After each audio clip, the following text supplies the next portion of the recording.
narrative. You know, go ahead, you're the historian. I'm listening and I'm learning. Okay.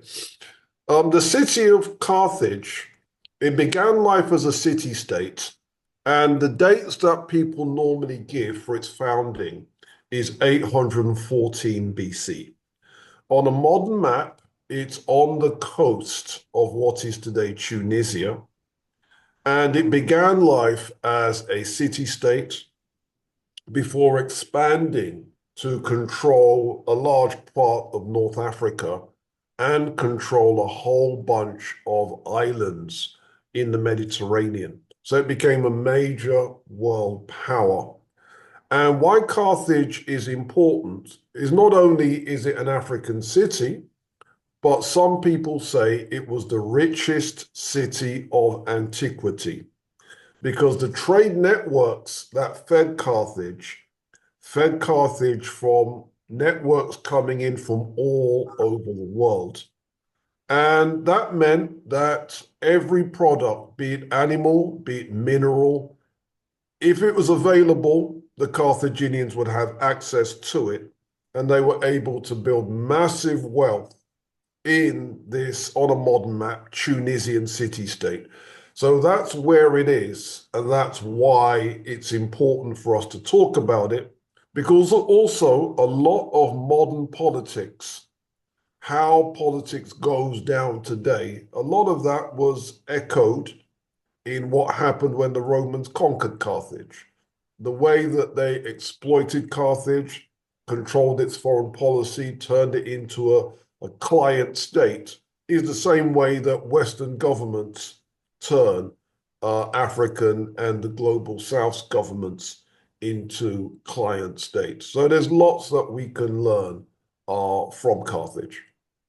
Well, you know, maybe you need to back up a little bit for me anyway to sort of fill me in, because you know, sort of the way I view history, and maybe many people watching, listening, or what have you, you kind of go from Nile Valley civilization, Kemet, and the invasions by the Assyrians, and then by the Greeks in about what 350 BC, something like that, and then you know so that then the Greeks took over, and all of history so-called started with the Greeks, and then coming down to what 35 BC or something, and then the Romans took over. And you know, you don't know much about Carthage, and from my perspective, and I kind of wonder how Carthage relates to Egypt, because Egypt is, in a sense, Northeast Africa, and you're telling me that Carthage is Northern Africa, where Tunisia is, and I imagine that you know Libya is next to it, etc., etc. Give me an idea of the relationship then between Carthage and Egypt in any sort of antiquity or any sort of continuity in terms of trade. For example, who are the Phoenicians? How did the Phoenicians fit into that? Are they part of Carthage? Okay, let me explain. The Phoenicians were the ancient people of what we would today call Palestine, what we would today call Lebanon. Hmm. Now, Herodotus visited the Phoenicians and asked them, where do you people come from? And they said, we came from the Eritrean Sea. And so many people interpret that as somewhere in East Africa, perhaps the Horn of Africa, or even perhaps where Eritrea is today. So these people originated in East Africa, moved north, and became the people of Phoenicia, where they set up a whole series of city-states. They never created a country, they created city-states, highly civilized city-states. And from where they were on the coast of Palestine, the coast of Lebanon, that coast is the Mediterranean. And so they established Mediterranean colonies. And what they would do would be sail along the North African coast, sail along southern Europe, their coast, and they would establish colonies. And they would get some of their people to get off the boat, talk to the local people, establish a colony with the local people. And so you've now got people speaking Phoenician, all networked with each other, picking up trade goods from here, there, and everywhere. And in North Africa, some people say 1101 AD, they set up a city that they called their old town, Utica. And by the time we get to 814, they set up their new town, Carthage. So Carthage, Kart Hadasht, means their new town. Mm. Now that's the Phoenicians. Now the Phoenicians then were largely black people, but not completely, because of course, being in Palestine, they're going to be mixing with other groups of people. When they got to North Africa, the indigenous people of North Africa were the Libyans. And the Libyans in those days were black. I know that some black scholars like Chancellor Williams and Sheikh Anta Diop say they were white. False. They were black. Mm. All right. And then another group of people moved in, and those were Africans from the Nile Valley. We know Africans from the Nile Valley were there because their amulets have been dug up in Carthage. Mm-hmm. Mm-hmm. Moreover, a lot of Carthaginian art looks very Nile Valley-ish. The same dress code, the same hair, the same body proportions. If I was to show you some Phoenician art, a lot of it you would think, no, that's not Phoenician, that's Egyptian or that's Sudanese.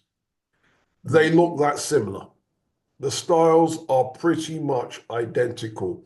The art that I'm talking about, there's a bunch of furniture decoration called the Nimrud ivories. And these ivories were made somewhere around 9th century BC, 8th century BC. They're furniture decorations made of ivory. And if I showed you those decorations, you would say, that's not Phoenician, that's Egyptian. That's not Phoenician, that's Sudanese. They really do look the same because of the style. A Nile Valley style influenced what the Phoenicians were doing. But in terms of specifically Egyptian and specifically Sudanese amulets, those have definitely been found in Carthage and shows that there were Nile Valley Africans also in Carthage. Now, by the time the Greeks visit, they tell us that the greatest temple in Carthage is the temple of Imhotep. Is this Herodotus saying this? Yeah, so now they don't use the term Imhotep, they use the term Aesculapius. Oh, yes. Yeah? And we can infer that's the temple of Imhotep, and that was the grandest of the temples in Carthage. But this is, as I said, coming from the Greek sources. So essentially, 4 ethnicities came together to make Carthage. The Libyans, who are the indigenes, the Phoenicians, who are the people that set up the colony 814 BC, the Sudanese, and the Egyptians. These 4 people, but obviously numerical dominance is the Libyans. So we could call this a Libyan civilization if we wanted to. And when you say Sudanese, these are the Nubians. Yeah, Kushites. Yeah.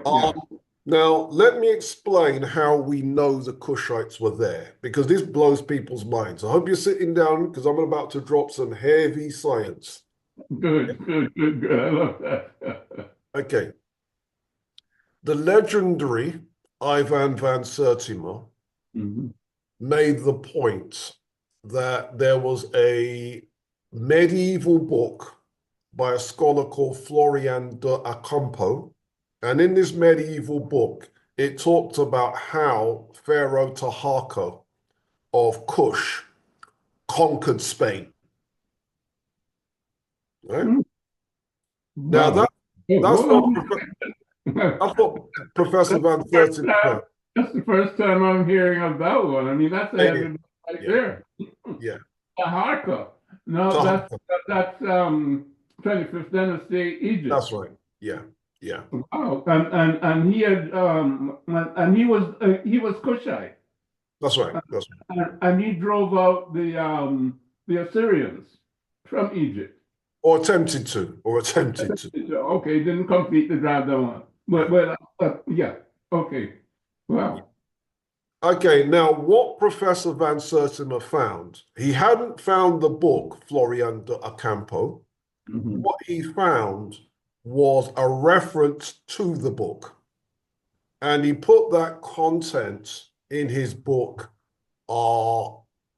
Golden Age of the Moor. So in the introduction written by him, he has this information. Okay, that's where the evidence was at. Now, what happened is I found a way that I could search for a reprint of that book, Florian de Ocampo. The book is called Chronica General. And I was able to find the PDF where somebody reprinted it and turned it into actually typed text. And I found out that the information about Taharko conquering Spain is the subject of chapter 13 of this book. And one of my colleagues, his wife is a Spanish medieval expert. And between them, they translated the chapter and sent the chapter to me. Mm. And it's a very detailed account. And it's definitely Taharka because the account says, and his enemy was Sennacherib. You all know Sennacherib, right? Yes. Yeah. It talks about him being from the land of the Ethiopians and ruler of Egypt.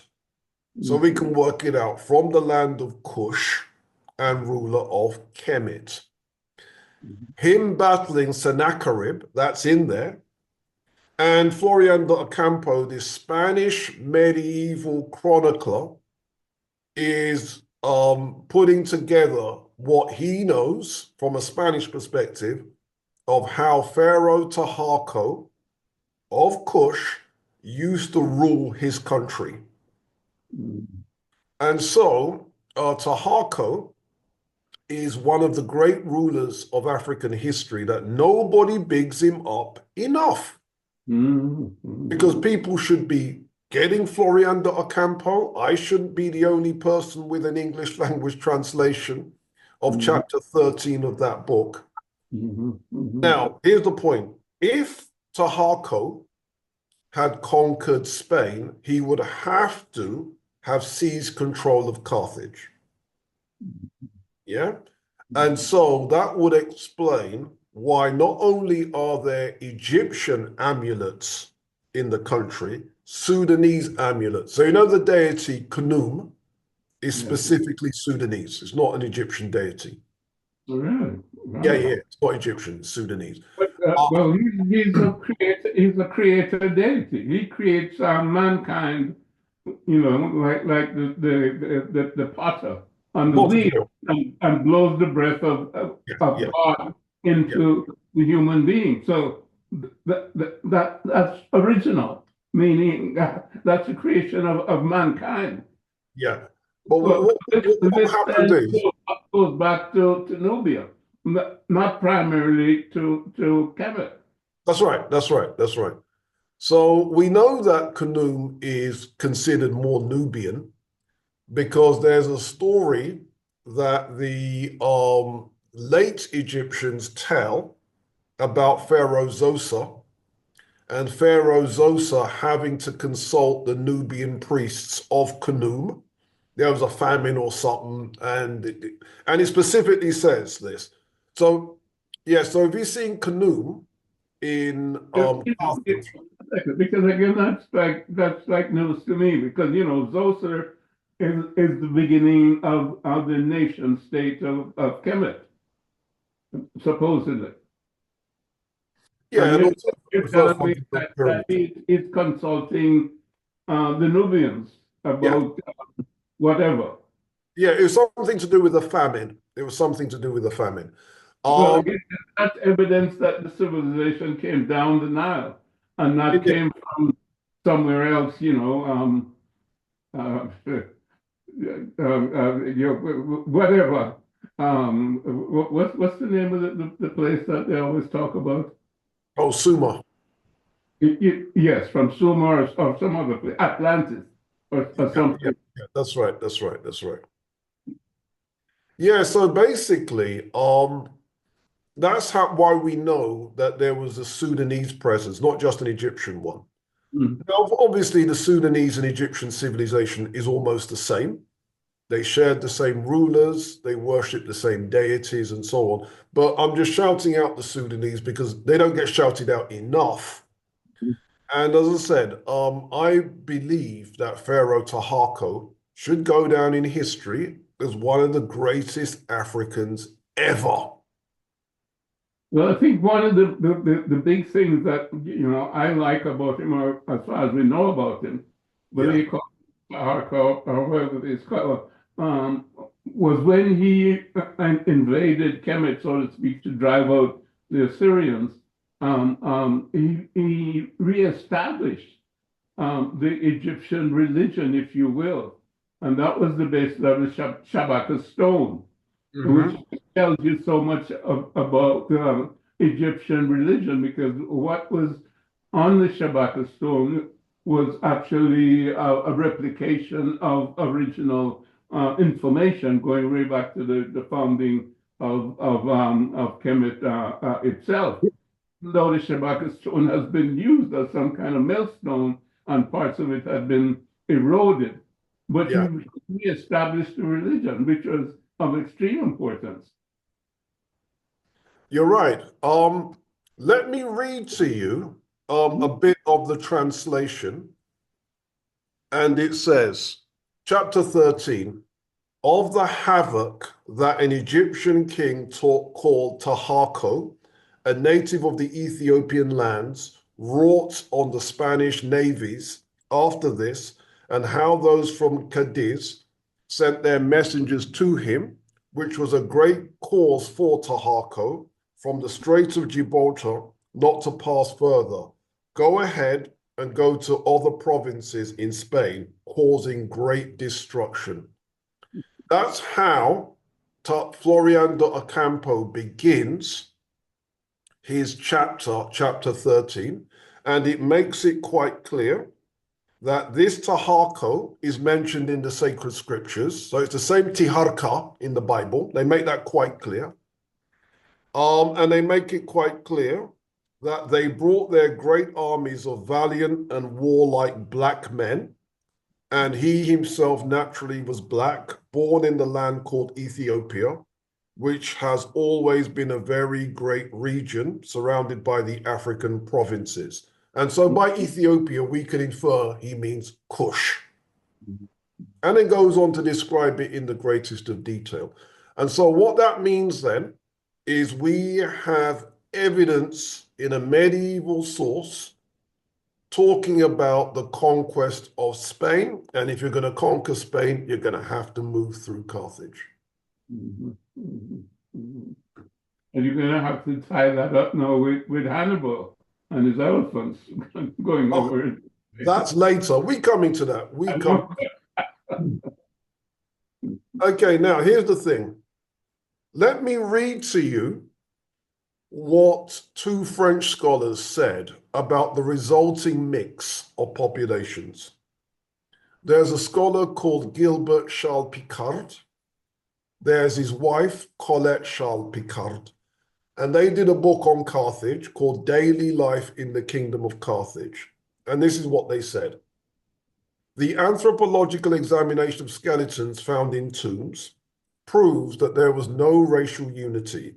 The so-called Semitic type, characterized by the long, perfectly oval face, the thin aquiline nose, and the lengthened cranium enlarged over the nape of the neck, has not been found in Carthage. Hmm. Hear that? Let me say that again, has not been found in Carthage, nor for that matter in Sidon. On the other hand, another cranial form with a fairly short face, prominent parietal bumps, farther forward and lower down than usual, is common in Lebanese burial grounds and in those of the New Tyre. Perhaps it belonged to the real Phoenicians, but most of the Punic population seem to have had African and even Negro ancestors. What are they calling Punic? Punic, the language of the Phoenicians. It was Punic, okay. Yeah. So if they say Punic population, they mean Phoenician population. Yeah. Mm-hmm. Mm-hmm. There it is, had African and even Negro ancestors. Now, where does that language fit into the so-called Afro-Asiatic or, Semitic? It's Semitic. It's Or Semitic. what? Yeah. Oh, it's Semitic. It's Semitic. Yeah. So basically, the language of the Phoenicians overlaps with, languages like Hebrew and that type of thing. Mm-hmm. It's not that far. Mm-hmm. It's not that far. So it's part of Semitic. So in other words, it's part of Afro-Asiatic. Mm-hmm. Mm-hmm. And the idea that the Phoenicians came from Eritrea, one of the reasons that the scholars believe that Afro-Asiatic started in Ethiopia. Mm-hmm. Mm-hmm. So it would be related to Geese? Absolutely, yeah. And it would be related to Arabic. And so all the languages of Afro-Asiatic. So Afro-Asiatic is ancient Egyptian, Cushitic, Berber. Berber is the language of the desert Africans, such as the Tuaregs. And Hausa, the language of the northern Nigerians. All of those are related to Afro-Asiatic. For those scholars who believe in Afro-Asiatic, there are some scholars that doubt its existence, but for those who believe in it, those are those languages. What does Obenga think? Because he's a linguist and we have done a lot of work on that. He doesn't believe it. Okay. But let me give you another opinion, which again might blow your mind. There is a very famous Egyptologist in England, Professor Stephen Quirk. Professor Quirk is mainstream, but he is open to listening to Black people. He did a lecture at the British Museum where he explained that quite possibly, if you want to sound out ancient Egyptian words, the languages that you should use to sound it out would be run it against Hausa and then run it against Somali. So that's where he's going with it. So what was Carthage like at its height in terms of a civilization, shall we say, or a nation state, really? Yeah. It wasn't a nation state, it was an empire. Uh-uh. So it was multi-ethnic. Now, let me explain what I mean by that. Because the Phoenicians had all these colonies, when Phoenicia died in 573 BC, Carthage inherited its colonies. So the Carthaginians had access to Ibiza, Malta, Minorca, Majorca, Sardinia, parts of Spain, all of these places they controlled. Yeah. And because they controlled all of these places, they were controlling gold, cloth, wax, honey.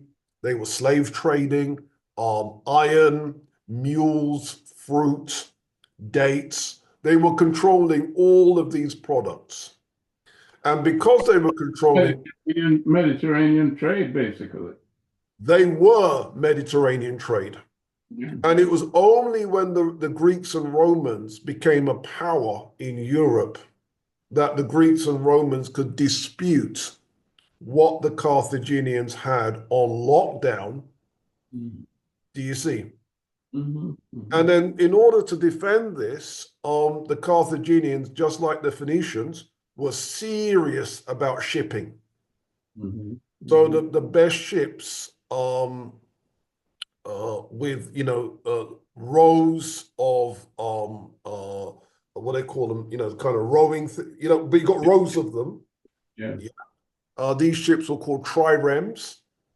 The Carthaginians were about that. Mhm. So some of the best ships. Now, what did the city look like? At the height of the city of Carthage, it had a population of 700,000 people. According to the Greek and Roman accounts, there was a 23-mile circuit of walls going all the way around the city. And inside those walls were imposing temples, a fortress, many magnificent buildings. In one part of the city, there were 3 streets with rows of houses 6 stories high, Wow. right? There was a circular dock for the triremes. You had, uh, what else did you have? Amphitheaters, Mhm. temples, libraries, public restaurants, baths. Let me read a quote. There's a scholar called R. Bosworth Smith, and he wrote a book on Carthage in the 19th century. And he said, Carthage was beyond doubt the richest city of antiquity.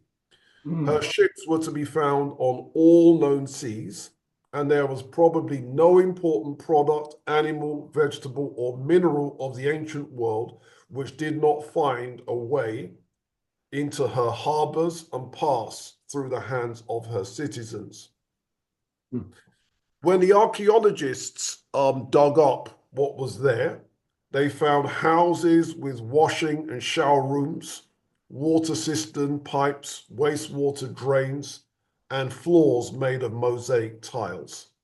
Mhm.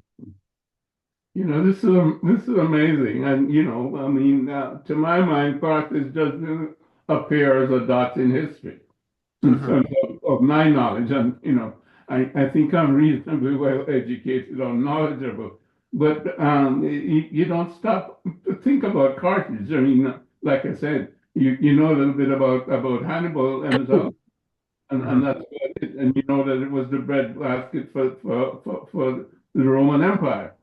But you don't know its intrinsic worth and value in a full historical sense as an African nation or empire, as you call it.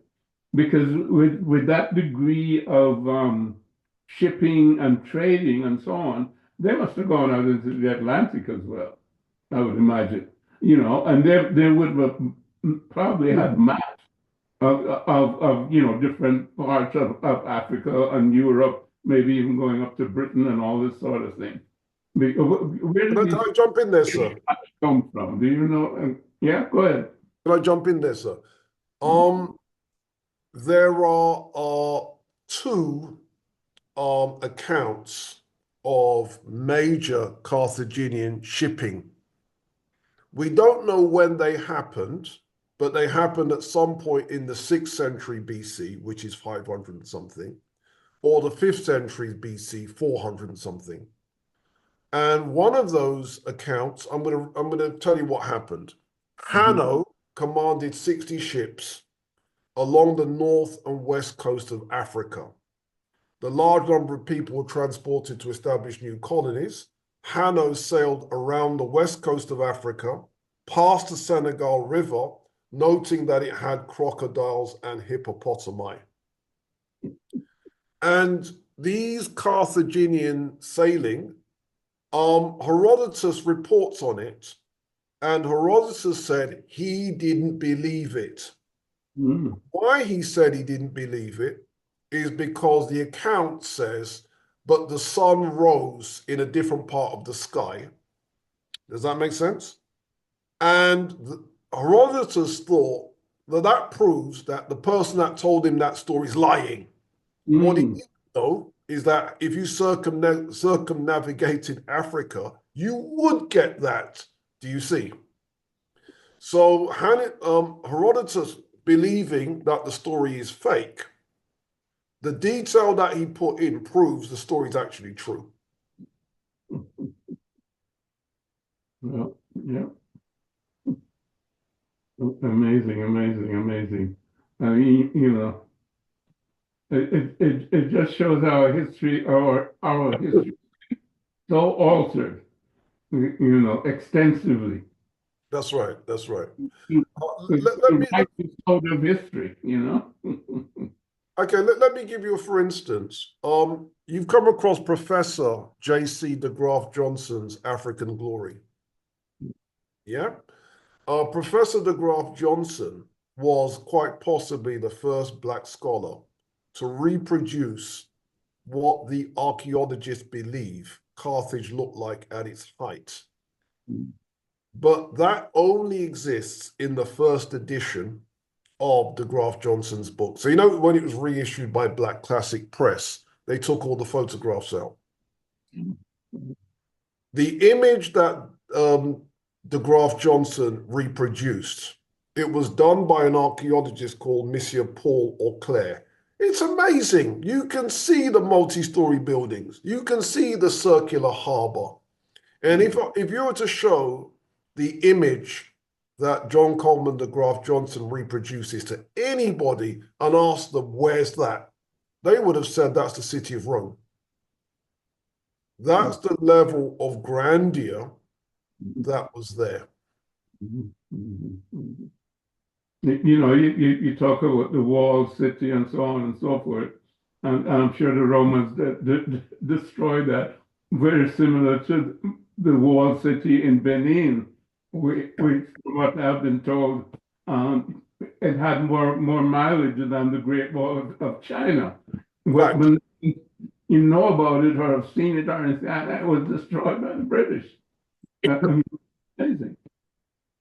Absolutely, absolutely. So, how Carthage ended up being destroyed was when the Romans, no, forget Romans, when the Greeks became a power, the Greeks becoming a powerful thing. You see, the Carthaginians used to have this idea that the Mediterranean belongs to them. And if foreign shipping turned up, they were very, very harsh. If a foreign ship turned up, they would ram and sink that ship on the grounds that you have no permission to be in Carthaginian waters. That's how the Carthaginians used to deal with it. So when the Greeks came along and became a powerful people in the 5th century BC, there were a whole series of battles between them and the Carthaginians. Now, Carthage didn't lose any territory, and a lot of the battles were over who was going to control Sicily. That's what the battles were over. And in 383 BC, the Greeks and the Carthaginians agreed a peace treaty. And then that peace treaty meant that from here on in, there are no more battles between the Carthaginians and the Greeks. However, when the Romans became a powerful people in the 3rd century BC, they were also going to dispute who is going to control the Mediterranean with Carthage. And the result of that now were 3 Punic Wars. Punic, again, it's the name of the Phoenician language. 3 wars between the Romans and the Carthaginians. And again, the flashpoint was Sicily. And in the 3 wars, then we can talk about the heroism of people like Hannibal and that type of thing. But ultimately, it was at the end of the wars that the Romans actually conquered Carthage. And by the time we get to 146 BC, Carthage had been destroyed, and the Romans had now seized Carthage. And as the Romans expanded their power, by the time they get to 30 BC, They had now expanded it to taking over Egypt. Do you see? Yeah. If you want, I can go into details of the Punic Wars, but what say you, sir? Yeah, I think it's interesting, because as you're describing it there, I mean, that there were wars between the Greeks and Carthage, the Romans and Carthage, and and of course there's similar wars between the Greeks and the Egyptians in terms of Alexander, and then the Romans in terms of Caesar, in terms of Egypt. All those were occurring, shall we say, concurrently. But when you look at Egypt from that perspective, of course, its history precedes all of that. But it seems as if their conquests were not so much wars. I mean, their conquests are conquests of civilization in terms of them ruling the Mediterranean and the Near East, if you want to call it that. I mean, of course, there were skirmishes and wars occasionally and so on and so forth. But it seemed like most of Egyptian civilization sort of was because of their superiority of their civilization as opposed to the might of their armies. Not that their armies weren't mighty in that sense, but once you get the Greeks coming on board, once you get the Romans coming on board, it's all about war and conquest of territory. I just wanted to throw that in there because that struck me in terms of the history of the period. And I think it's going to continue. It's all destructive as you go further on, from the Roman Empire, and then whatever, the French Empire, the British Empire, the Spanish empires, the Portuguese, all of those. It's all about conquest and territory, not about civilization, and adding anything to the people that you're conquering, if you will. It's all taking away in terms of conquest. It's pillage, really, But it's interesting because I know that the Punic Wars are important because they ended up subjugating the Carthaginians, and that became a part of the Roman Empire, just as Egypt became a part of the Roman Empire. And I think I mentioned this previously. Carthage then must have been very, it may be more desert now, but it was the breadbasket for Rome and their empire at the time. So maybe they used up the soil. I don't know if you know anything about that agricultural aspect of it, because I don't know how productive Tunisia is at the present time in terms of desert and that sort of thing. I'm aware that during the Arab invasion of North Africa, there was an African queen called Dahia el Kahina who created deforestation. So that the Arab army wouldn't have crops to feed on. Interesting. Yeah, again, de Graaf Johnson, I think, mentions this. Mm-hmm. So certainly some of that definitely happened. But in the case of Carthage, though, there are some interesting lessons for us Africans, because this was an example where Africans controlled trade routes and guarded them zealously. So much so that if you are not Carthaginian and you don't have permission, what on earth is your ship doing in Carthaginian waters? We don't act like that today, do you see? So there's a lot that we can learn from this. All right, now the Punic Wars. The first one was 264 to 241 BC between the Romans and the Carthaginians. Carthage lost, and the Romans ended up taking Sicily. All right. The second one was 218 to 202 BC.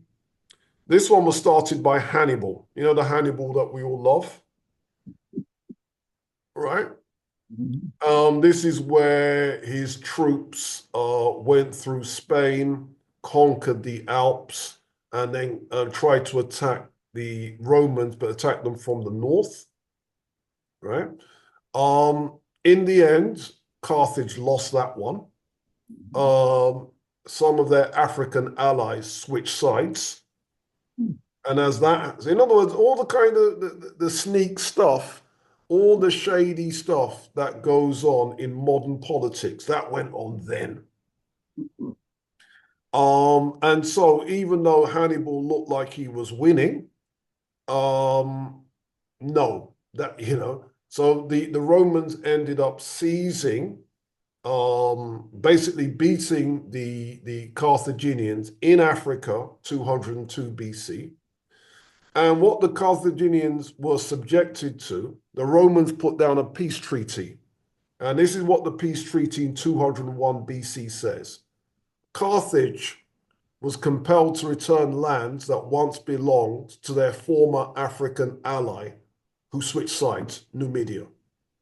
They were forbidden to make war on any people without the consent of Rome.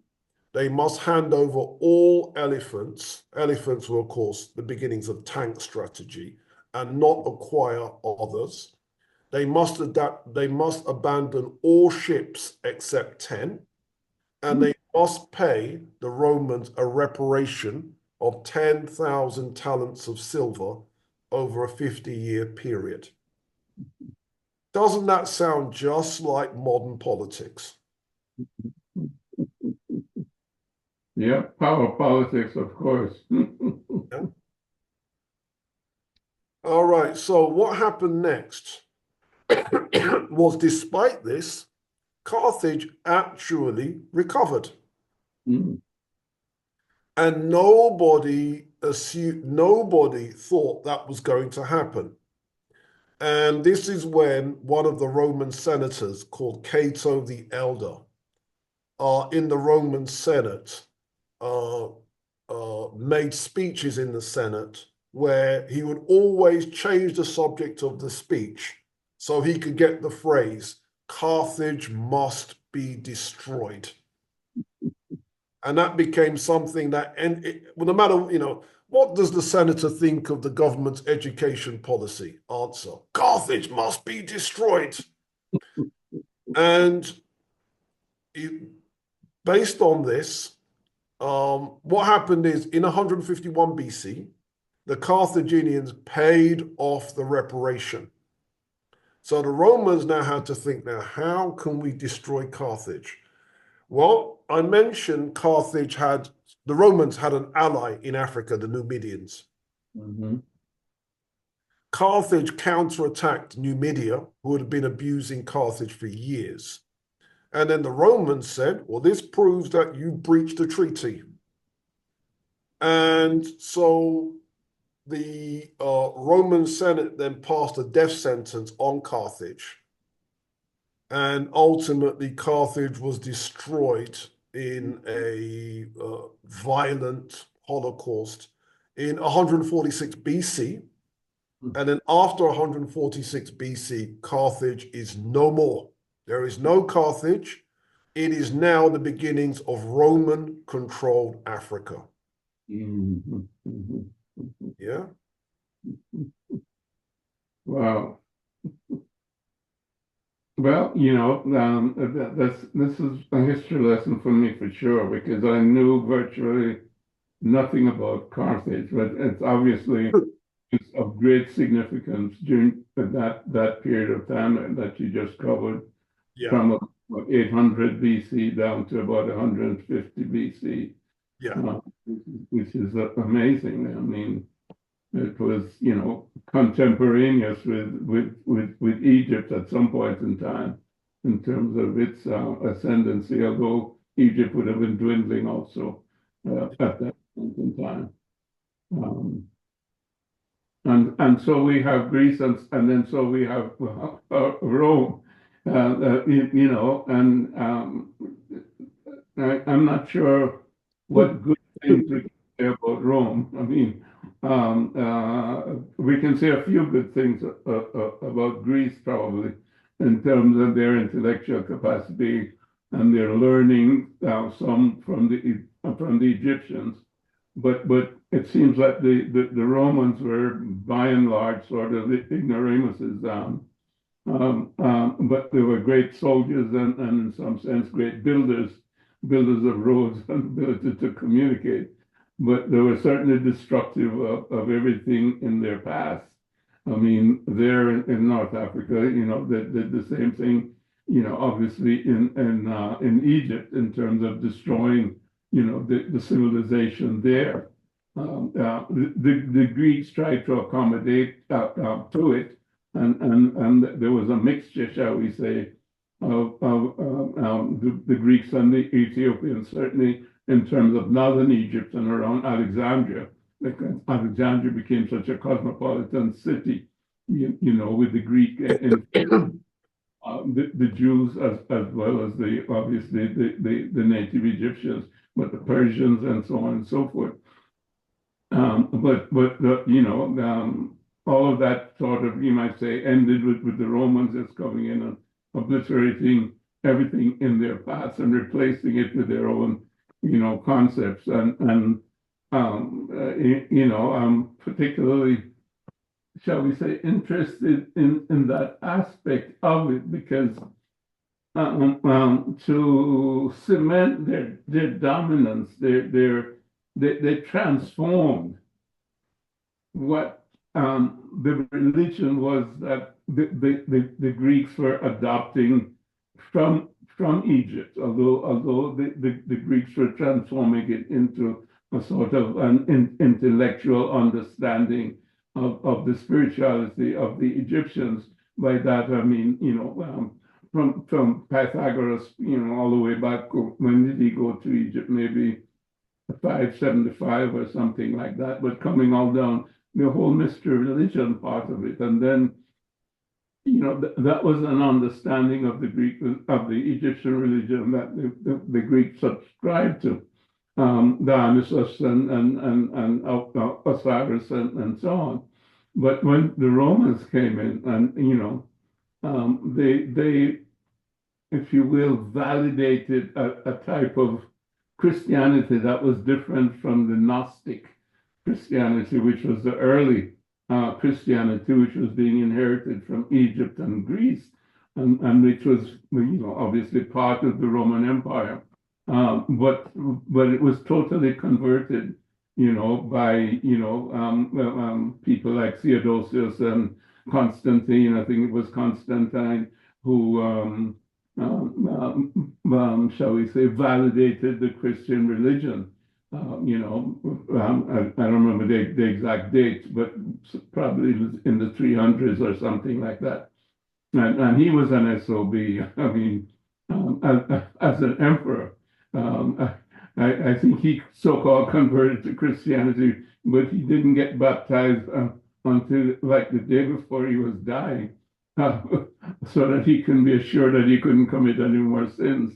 And it was he, after the Council of Nicaea, and again, that was what, 385, correct me with the dates because I don't remember them exactly, but he came back from I was told it was 325 to 332. Oh, okay.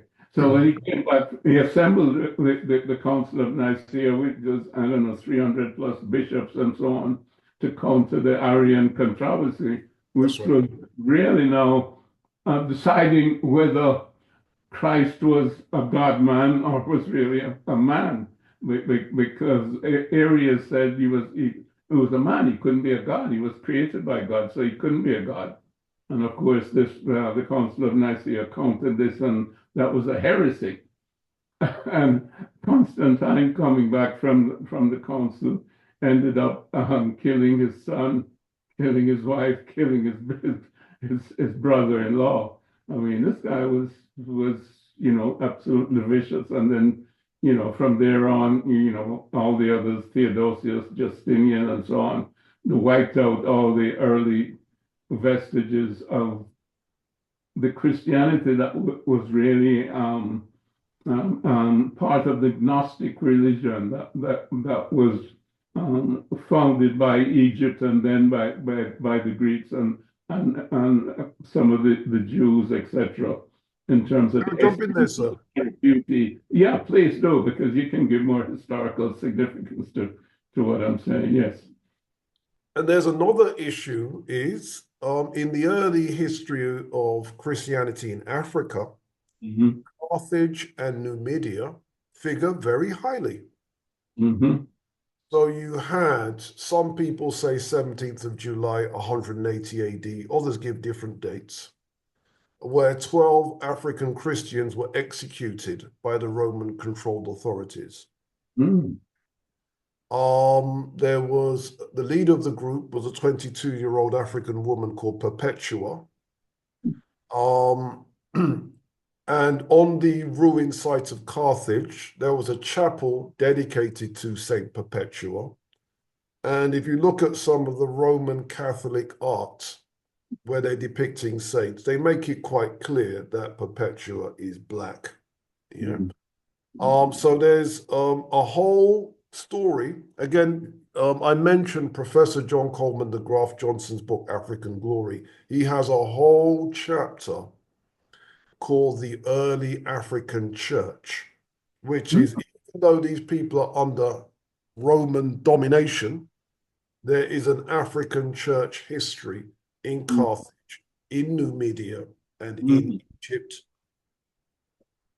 And again, and some of what he's got is what you've said. You know, the whole thing about the Aryan controversy and that type of thing. Right. And of course, Saint Augustine was in North Africa, and he was around what 250 BC and so on. And he said, I mean, the very thing that was being called Christianity was there with the ancients. Yeah. And he actually said from the beginning of the human race. So he was giving credence to all what was called paganism. And, and I get that word, and this is one of the things that, Europe has done. They try to describe other people as primitive, and they have all these derogatory terms like animism, and paganism, and they act as if, again, quotes, civilization started with them. They act as if, religion came from polytheism, through some kind of pantheism, and then came to monotheism. In other words, these primitive people, had this polytheistic thing, and then it was not until these wonderful Jewish people came along and gave us monotheism, which is total crap. I mean, Well said, sir. the consciousness is human was always present in human beings. It did not evolve. It has been there for 200,000 years. Once you have a human being, you have human consciousness that is conscious of itself. There's no such thing as primitive consciousness. You see, I mean, but they make you believe that there's such a thing as a primitive man, a primitive Homo sapiens. There's no such thing as a primitive Homo sapiens.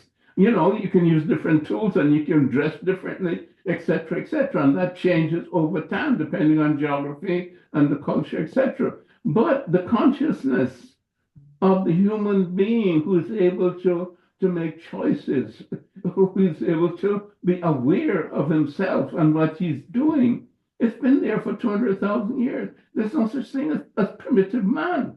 You see, but they do that, and all that refers to is the tools that he's using. Well, of course, he starts with certain tools because that's what's around him. And then, he invents this and he invents that and he invents that. So, but because there's a new invention of a tool, you believe that you now are better than the person who didn't have that tool. Where does that come from? But that's a European conceit. You see, to try to put them on a pedestal different from, quotes, other human beings. They've been involved in making sophisticated tools over a certain, period of time. And most of the tools they used to kill other people. So how is that a mark of civilization? But just getting back to the religious thing, this is what has poisoned, our minds, and of course, in some sense, that has been deliberate. But I think in a lot of sense, it's been ignorance on the part of Europeans, because when they came and they saw us, and of course Herodotus tells us this, they said, "My God, these Ethiopians, they're the most magnificent people in the world. I mean, they're handsome, they're magnificent, they're spiritual, I mean, he couldn't stop boasting about the Ethiopians.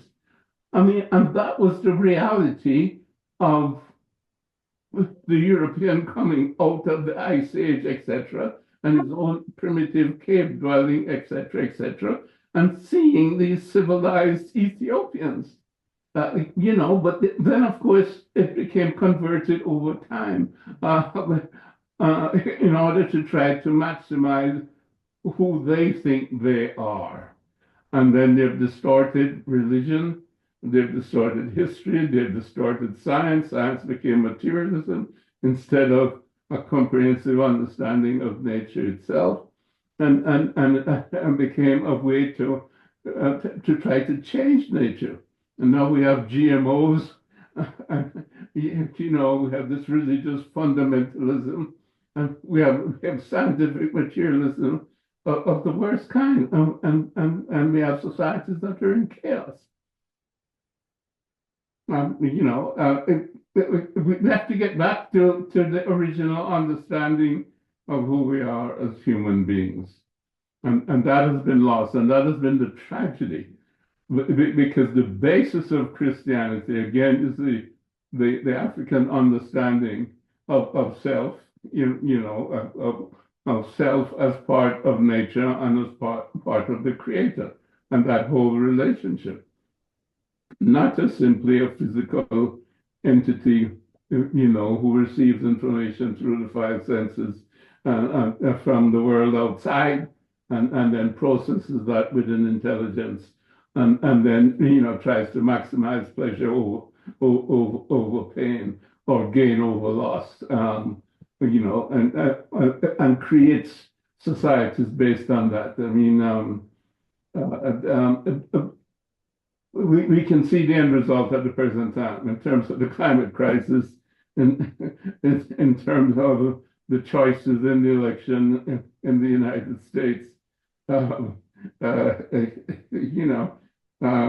It's like I think it's like the end of time, so to speak, or an end of times, shall we say. I think we're moving towards something different if the world is not destroyed through the current fracases there in Ukraine and in Gaza, and then in Lebanon, and who knows what will happen to Iran, etc., because the war machine has been, going full tilt, and I'm not sure it knows when to stop. Well said, sir. How are we doing time-wise? I think we've got 2 minutes, so I think we might as well start winding it down. Yeah, no, I did enjoy Carthage, and because it's like completely new to me. I mean, all I ever knew about Carthage was Hannibal, and his trip,